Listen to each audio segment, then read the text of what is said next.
Hi guys, this is Kelsey Becker. I am a BSN student at Presbyterian School of Nursing at Queens. I am providing this teaching presentation today along with my classmate and fellow nurse, Reagan Cashin. In our PowerPoint, we are addressing a hot topic right now. It is flu awareness and prevention. The objectives of this PowerPoint will be to give you the differences between the flu and the common cold, to tell you the signs and symptoms of both, to provide information on what to do if you are diagnosed with the flu, to inform you of the steps of flu prevention, to provide important vaccine information, and to make you aware of the complications of having the flu. So first of all, what is the flu? Influenza is a highly contagious viral infection that attacks your respiratory system and is spread by droplets expired from an infected person as they cough, sneeze, or talk. Alright, so how do you know if you have the flu or if you don't just have the common cold? There are several signs and symptoms of both that are very similar, and a lot of times people believe they have a cold when really they have the flu. So for the flu, people usually have a fever greater than 100 degrees. Typically in adults, they don't run high fevers, but small children do. They get muscle aches, chills and sweats, headaches, dry cough, fatigue and weakness, nasal congestion, and they have a positive flu test.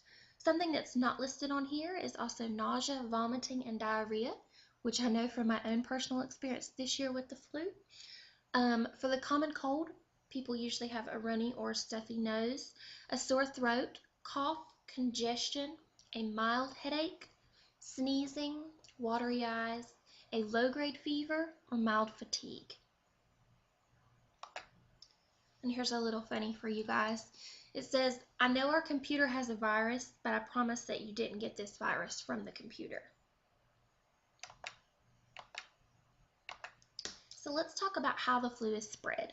The flu is generally spread by droplets, sneezing, coughing, or talking up to 6 feet away from another person, touching a contaminated surface that has the flu virus. And I actually learned while doing this that the flu virus can live up to 8 hours on a contaminated surface. So make sure you have your Lysol close by. Adults can infect others 1 day before symptoms actually appear and up to 7 days after becoming sick. Children may pass the disease longer than 7 days. Alright, so how do you prevent the flu? It's simple. Vaccines. The flu vaccine is available by shot and by nasal spray for those guys that don't like getting a shot. Alright, so what about the vaccines? As I'm sure you guys have probably heard that they make the vaccine every year out of the strains of flu from the previous year. That is true, so let's talk about the different combinations. The first one is called trivalent. Trivalent protects against 3 strands, H3N2, H1N1, and influenza B. These are available in traditional flu shots, approved for anyone that's 6 months and older. Intradermal shots, which basically use a shorter needle, they're approved for anyone 18 to 64. And high-dose shots approved for people over 65. There are cell-based shots created using viruses grown in animal cells and approved for anyone over 18. And recombinant shots created using DNA technology, which have been approved for people 18 to 49 with severe egg allergies.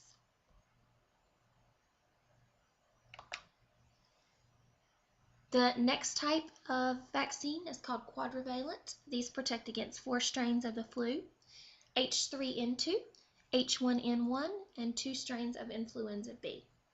Quadrivalent vaccines are available in traditional flu shots, which are approved for anyone 6 months and older, and they come in the nasal spray, which are approved for healthy people from 2 to 49, except pregnant women. Pregnant women cannot get the nasal spray, and people with asthma cannot get the nasal spray as well.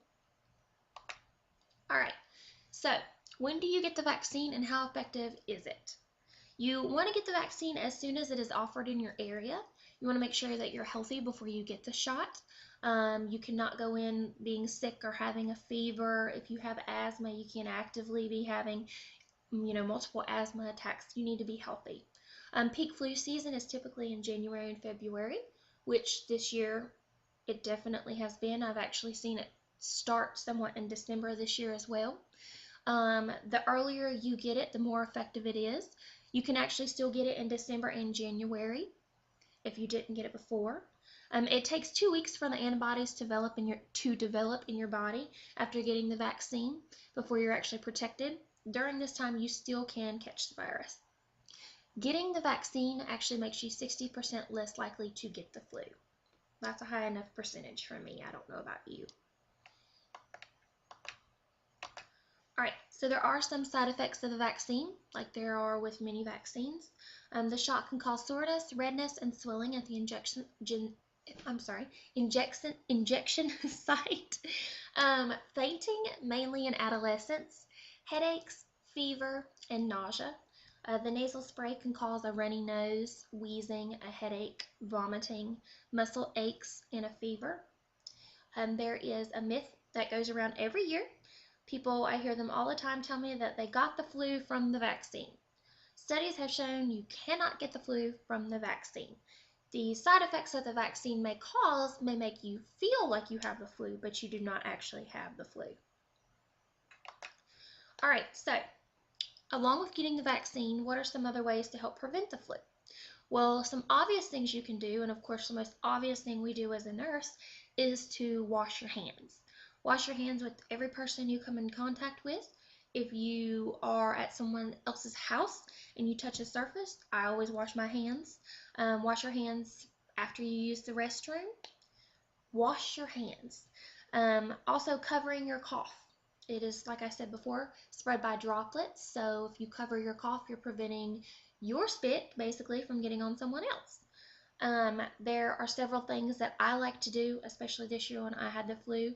I went out and bought my huge can of Lysol and my Lysol disinfecting wipes and cleaned everything that I touched, could have touched, or thought someone else may come in contact with. And this little picture over here I think is awesome. The doorknob, the faucet, and the light fixture. And I believe that's a chair and like a towel that's hanging at the top. Those are all things that you need to clean. Whenever I'm sick or when I had the flu this year, I took my sheets off the bed and washed them several times during the time that I was sick. That way I was careful not to reinfect myself and also not to reinfect, or to infect people that may come over to my house and touch a door or use the restroom. All right, and the last thing that you may not know about, or you may not know that you can actually take to help prevent you from getting the flu, are antiviral medications. While there's not a cure for the flu, there are medicines you can take to cut down on the longevity of the virus, and some that may actually prevent the flu from starting if you've been exposed. Some of those medications are Tamiflu and Relenza. Those are the two that you hear the most about here, especially the Tamiflu. The doctor will prescribe you Tamiflu if you are flu positive. If you take it within the first 2 days of getting the flu, then it is more effective in cutting down the longevity of the flu. I think it cuts it down by 1 to 2 days.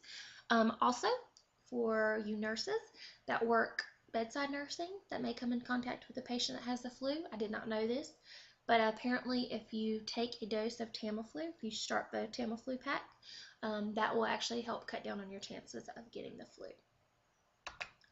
Alright, so you have the flu. What do? Well, you first get a flu test to confirm that. As you can see, the picture beside of it shows you what the flu test involves. It's basically a sterile swab that's passed through the nostrils and the nasopharynx and is sent off. The rapid flu test is quick. You can go to an urgent care, and those results usually come back in 30 minutes to an hour. Once you have been confirmed positive for the flu, stay at home. Do not spread your germs. Do not be that nurse that goes to work that is sneezing and coughing and throwing up and rushing from the bathroom to the patient's rooms. Stay home. Medication. There are over-the-counter medications that you can take. NyQuil, Dayquil, they all have flu remedies. Increase your fluid intake. Fluids are super important. They help bring your fever down, keep your fever down, and keep you hydrated. Rest as much as you can. With the flu, that's typically all you usually want to do. Cover your cough and sneeze, and avoid touching your eyes, nose, and mouth, because those are all places that you can easily contaminate others. If you touch your eyes, your nose, or your mouth and then touch someone else or touch a surface, then you're spreading a virus. All right, so what are some complications from the flu? Pneumonia. Pneumonia is one of the most popular. I see in the ED a lot. Bronchitis, sinus infections, ear infections in small kids especially, and death. As you can see, this little boy over here to the side obviously had the flu or was diagnosed with the flu, and he does not look like he is doing well. He does not look like he's in a position I would like to be in. And then last but not least, another little funny for you guys. It says, can't come into work today. I'm in bed with a nasty bug, which is what the flu is, a nasty bug. And this last page is references. We use the Center for Disease Control and Prevention, the Mayo Clinic, and I found a website. It was flu.gov. It was from the U.S. Department of Health and Human Services, and it basically gave you tons of information. Anything and everything you would want to know about the flu, this website told you. So I hope you guys have enjoyed our presentation, and I hope you have all got your flu shots this year. Thank you. Bye.